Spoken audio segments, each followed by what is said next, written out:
करना चाहेंगे दो विषयों को लेकर।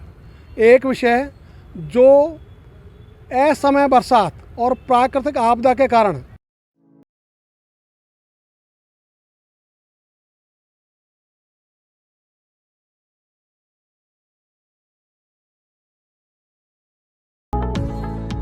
अजमेर की सबसे बड़ी टाउनशिप व अजमेर शहर की प्राइम लोकेशन पर अपेक्षा ग्रुप आपके लिए लाया है एडीए से अप्रूव प्लॉट्स व विला, जहां आपको मिलेगी 80% तक की लोन सुविधाएं। अब आप अपने ही बजट में खरीद पाएंगे प्लॉट्स और शानदार विला, जिसमें आपको उपलब्ध करवाई जाएगी सभी प्रकार की सुविधाएं। तो देर किस बात की, आज ही अपने सपनों का प्लॉट्स और विला खरीदने के लिए संपर्क करें सत्यनारायण धाकर 9672265558। Apeksha city, Chachawas, Pushkar bypass, Ajmer.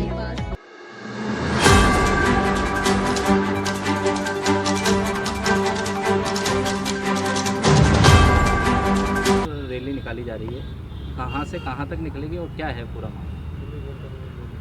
अराई तहसील के गांव कटसूरा से ट्रैक्टर कूच आरंभ होगा सचिवालय जयपुर तक। वहां मुख्य सचिव को हमने पहले ही पत्र लिखा हुआ है, उनसे मिलना चाहेंगे दो विषयों को लेकर। एक विषय जो असमय बरसात और प्राकृतिक आपदा के कारण फसलें खराब हुई, उनका मुआवजा और प्रधानमंत्री फसल बीमा के अंतर्गत जिन किसानों से प्रीमियम काटा गया था उनको क्लेम, इन दोनों कामों के लिए। और तीसरा जो काम है, 1 नवंबर से शुरू हो रही है खरीद मूंगों की। मूंग की खरीद के संबंध में अब तक कुल उत्पादन में से 25% से अधिक खरीद नहीं करने पर प्रतिबंध था। वह अभी 8 अक्टूबर को केंद्र के गृह मंत्री और सहकारिता मंत्री श्रीमान अमित शाह ने घोषणा की और उन्होंने कहा अब होगी 100% खरीद, दाने दाने की होगी खरीद। लेकिन उसका आदेश 8 अक्टूबर से आज तक भी नहीं आया। तो हमारा कहना है कि जब 1 नवंबर से खरीद शुरू हो रही है तो उसकी पालना कराओ। और ये लड़ाई हम 4 साल से तो लगातार लड़ रहे हैं। जब प्रधानमंत्री कार्यालय, सहकारी मंत्री कार्यालय, कृषि मंत्री कार्यालय दिल्ली में लगातार ज्ञापन दिए, राजस्थान में मुख्यमंत्री से लगातार इसी विषय को लेकर चर्चा की। तो न्यूनतम समर्थन मूल्य पर खरीद की सुनिश्चितता और उसके लिए खरीद की गारंटी का कानून, यह है इस बार का हमारा विषय।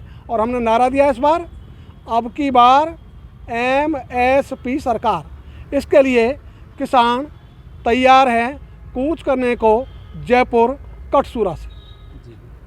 आचार संहिता लग रही है वैसा? हाँ, ये सही है, आचार संहिता है। लेकिन आचार संहिता में न तो किसी के वेतन बंद होते, न रूटीन के काम बंद होते, और ख़रीद के लिए ऑलरेडी परमिशन हो चुकी चुनाव आयोग की। और ये जो घोषणा है 8 अक्टूबर की, ये आचार संहिता लगने के पहले की है।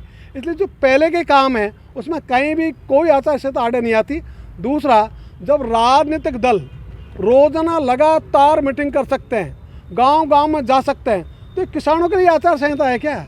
इसलिए किसानों के लिए आचार संहिता, बाकी के लिए खुली छूट, ये दोहरा रवैया है। और हम तो कह रहे हैं भाई आप परमिशन दे दो। हमने तो अकॉर्डिंगली परमिशन के लिए अप्लाई किया हुआ है कि आप परमिशन दो तो हमारा शांतिपूर्ण ही होगा।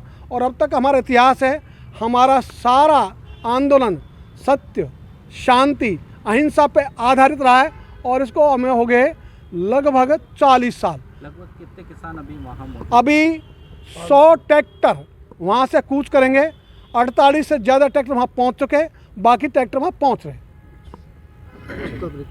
रामपाल जाट, राष्ट्रीय अध्यक्ष, किसान महापंचायत।